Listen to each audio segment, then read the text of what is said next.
You spend weeks prepping fresh soil, planting healthy seedlings, and following every gardening hack online. Then you walk outside and find your hard work eaten alive overnight. When your leaves curl and entire crops disappear, you face a tough choice. You can spray toxic chemicals and damage the soil ecosystem you're trying to build, or you can go organic and risk total crop failure. But if you dig into forums where frustrated growers share what actually works in the dirt, a strange pattern emerges. The exact same organic methods that consistently fail for beginners are the ones experienced gardeners swear by. Failure with organic methods usually stems from the expectation of a silver bullet solution, rather than a flaw in the products themselves. Most beginners fall into a specific trap. They treat natural organic solutions exactly like chemical pesticides. This compares two entirely different mindsets. On the left is the chemical expectation. You spray a toxic compound, it offers an instant kill, and you walk away. On the right is the organic reality, which for beginners is just a giant question mark. The organic reality requires delayed gratification. Natural methods don't wipe out an insect population in a single afternoon. They require a long-term, systemic application to work. Reliable organic pest control requires building an interlocking defense system that functions continuously throughout the season. The first layer of that system is neem oil. It is the most frequently recommended organic solution online, and it is the one beginners abandon the fastest. A new gardener will spray neem oil on an infested plant, walk out the next morning, see bugs still crawling around, and assume the product failed. This diagram illustrates an insect's biological life cycle. Neem oil does not kill on contact. Instead, it acts as a disruptor. When applied, it creates a biological barrier that stops nymphs from feeding and reproducing. To achieve that disruption, the input requires strict precision. You mix it properly, target under the leaves, apply only in the evening, and repeat every few days. The payoff is delayed. You won't see clean leaves tomorrow, but over time, the pest population collapses because no new adults are born to replace the dying ones. Neem forces a systemic trade-off.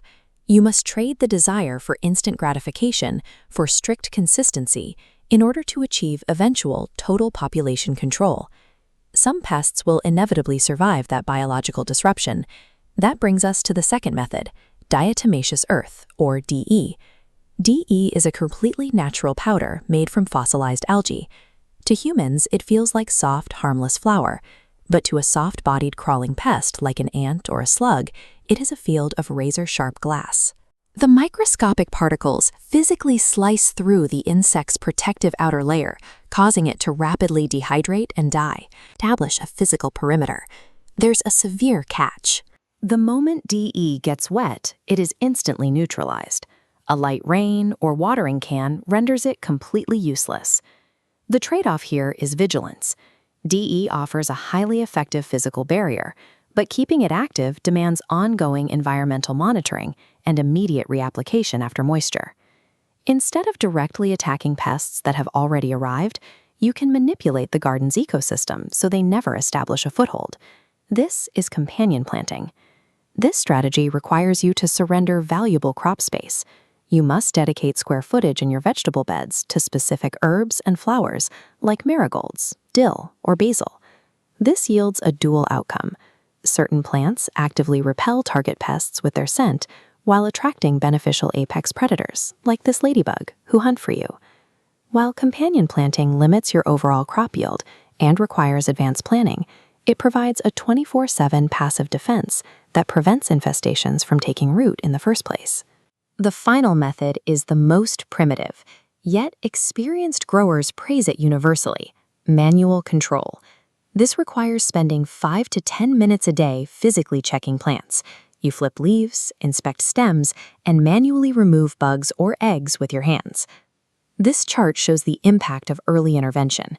Catching an infestation at the scout or egg phase severs the exponential growth curve, forcing the population to flatline before it multiplies.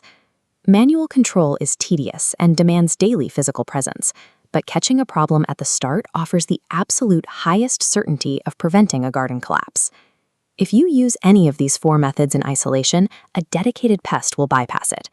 This graphic breaks down the framework of a layered defense. It starts at the foundational base with the passive environment of companion planting.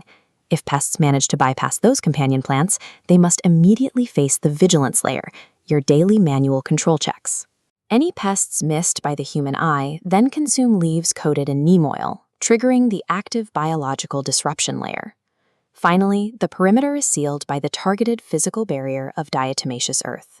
A pest might survive one or two of these obstacles, but stacking all 4 layers creates an ecosystem resilient enough to prevent total garden collapse.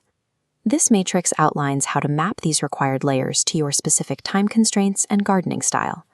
If you are a time-poor gardener who only works on weekends, heavily index your strategy on the passive environment of companion planting and accept a slightly higher pest presence. If you are an optimizer whose goal is 0 chemicals and maximum yield, you must commit to the full 4-part layered system as a daily habit. If you are a silver bullet seeker who refuses daily checks and strict reapplication, organic methods will only yield frustration. The ultimate goal of organic gardening is building a system powerful enough to defend itself, shifting the focus from total eradication to long-term management.